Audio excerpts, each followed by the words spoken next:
হবিগঞ্জের চুনারুঘাটে হত্যা চেষ্টা মামলায় ব্যারিস্টার সুমনের 2 দিনের রিমান্ড মঞ্জুর করেছেন আদালত। আজ দুপুরে হবিগঞ্জের জুডিশিয়াল ম্যাজিস্ট্রেট আদালতের বিচারক কামরুল হাসান এই রিমান্ড মঞ্জুর করেন। পাশাপাশি 7 দিনের মধ্যে প্রতিবেদন দাখিলের নির্দেশ দেন তিনি। সকাল থেকেই আদালত প্রাঙ্গণে যুবদল, ছাত্রদল নেতাকর্মী ও সুমনের সমর্থকরা জড়ো হয়। বেলা 1:30টার দিকে সুমনকে কড়া নিরাপত্তায় আদালতে নিয়ে আসা হলে আদালতের সামনে ছাত্রদল, যুবদল নেতাকর্মীরা স্লোগান দিয়ে বিক্ষোভ প্রদর্শন করেন। আর সুমনের সমর্থকরা এজলাসের সামনে জড়ো হয়ে বিভিন্ন স্লোগান দিতে থাকেন। এক পর্যায়ে সুমনের সমর্থকদের দাওয়া দেয় বিক্ষুব্ধ জনতা।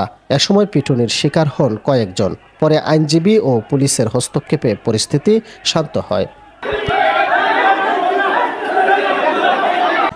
এদিকে আদালতে রাষ্ট্রপক্ষের আইনজীবী অতিরিক্ত পিপি অ্যাডভোকেট নুরুল ইসলাম ব্যারিস্টার সৈয়দ সায়েদুল হক সুমনের 10 দিনের রিমান্ড আবেদন করেন। এ সময় তিনি বলেন, ব্যারিস্টার সুমন ফেসিবাদের দোসর ছিল। তার নির্দেশেই শায়েস্তাগঞ্জে ছাত্র জনতার উপর হত্যার উদ্দেশ্যে হামলা হয়।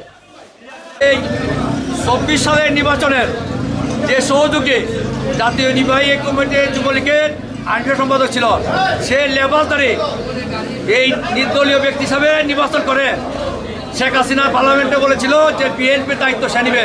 সেই কুখ্যাত সুমন আজকে হবিগঞ্জ আদালতে 190 মামলায় হাজির হয়। রাষ্ট্রপক্ষ 10 দিনের রিমান্ড মঞ্জুর প্রার্থনা করেন।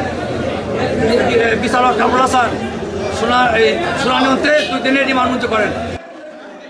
আদালতে সুমনের আইনজীবী বলেন, রাজনৈতিক ক্যারিয়ার ধ্বংস করার জন্যই তাকে এই মামলায় ফাঁসানো হয়েছে।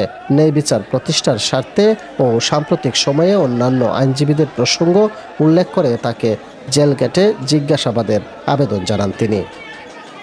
এই আজকের যে মামলাটা, এই মামলাটা একটা হ্যারাসমেন্ট এবং হয়রানিমূলক মামলা। তার এখানে কোনো সুনির্দিষ্ট অভিযোগ নাই। উনি ওই সময় ঘটনাস্থলে উপস্থিত ছিলেন না, ডাহাতে ছিলেন। ডাহাতে অবস্থান করা খালি সময় তারাও তার এই মামলায় হয়রানি করার জন্য আসামি করা হয়েছে।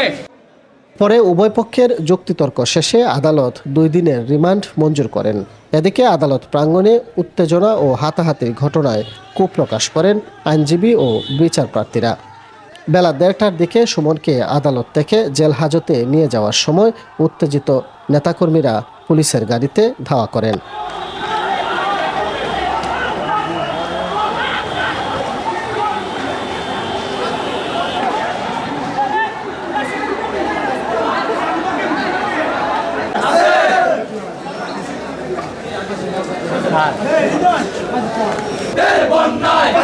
ফাঁসি চাই, শেখ হাসিনার ফাঁসি চাই, শেখ হাসিনার ফাঁসি চাই।